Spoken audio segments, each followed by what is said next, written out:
This is One Sentence News, a daily podcast featuring 3 news stories with a sentence-long summary and 1 sentence of context apiece. I'm Colin Wright. It's Friday, March 18th, 2022. Let's talk about the news. From the Wall Street Journal, Russia-Ukraine War Summary.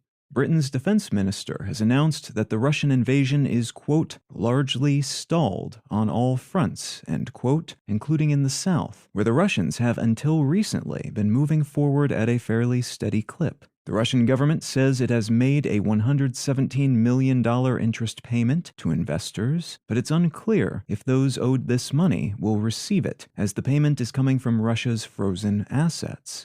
The International Court of Justice has ruled that Russia's allegations of Ukrainian genocidal crimes against Russian speakers within its borders are false, which strips Russia of its official pretext for invasion. And that was followed by an order from the court, which Russia will almost certainly ignore, to cease its invasion. Ukraine has been hooked up to the European power grid on a trial basis, which is meant to help it keep the power on even as Russian forces knock out local power infrastructure. A 4th Russian general has reportedly been killed by Ukrainian forces. Some survivors have been pulled from the rubble of a theater that was reportedly filled with civilians and bombed by a Russian jet, but firm numbers of dead and injured from that attack aren't yet available. Germany is reportedly considering a hydrogen pipeline from Norway as part of a larger effort to reduce and eventually replace Russian gas in its energy mix. And Canada has banned Belarusian aircraft from its airspace, alongside its existing ban on Russian aircraft.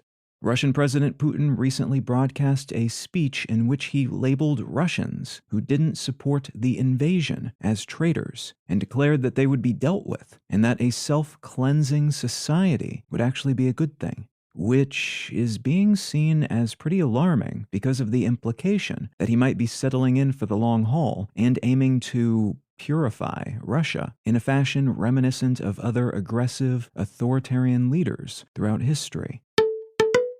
From the Associated Press, cleanup begins after 7.4 quake shakes North Japan. A 7.4 magnitude earthquake struck just off the northern Japanese coast on Wednesday, killing at least 4 people, injuring at least 107, and raising concerns that local infrastructure might have been damaged. This quake occurred in the same general region as the 9.0 magnitude quake and tsunami that hit Japan 11 years ago, which led to nuclear reactor meltdowns and a whole lot of radiation spillage. Though this time around, the quake was smaller, and the resultant tsunami was only about 11 inches, which is about 30 centimeters high, by the time it reached the coastline, which is enough to cause a lot of superficial damage, but not much more than was caused by the quake itself, which shattered a lot of windows and knocked everything off every shelf, pretty much everywhere in the region. And from Bloomberg, Intel set to get $5.5 billion in German subsidies for plant. Officials familiar with the deal have said that a cutting-edge semiconductor production facility being built in Magdeburg, Germany, will net Intel around $5.5 billion in subsidies, though the exact amount has yet to be determined and agreed upon.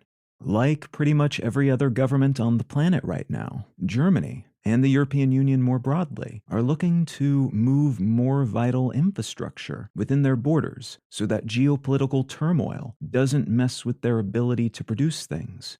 One of the most important and increasingly scarce resources of this kind are microchips that go in everything from our cars to our phones to our toasters, and in ever-increasing numbers. Thus, governments are scrambling to attract the attention of chip makers like Intel by basically throwing money at them, in the hope that they'll start producing chips in-country, which will then lead to more high-paying jobs, but also more security in terms of their future chip supply. If you're finding some value in One Sentence News, consider leaving a quick review wherever you get your podcasts and/or sharing the show with a friend. You can find out more about this show or subscribe to the email version at onesentencenews.com. And you can support this and other related projects, like the Let's Know Things and Brain Lenses podcasts, at understandery.com.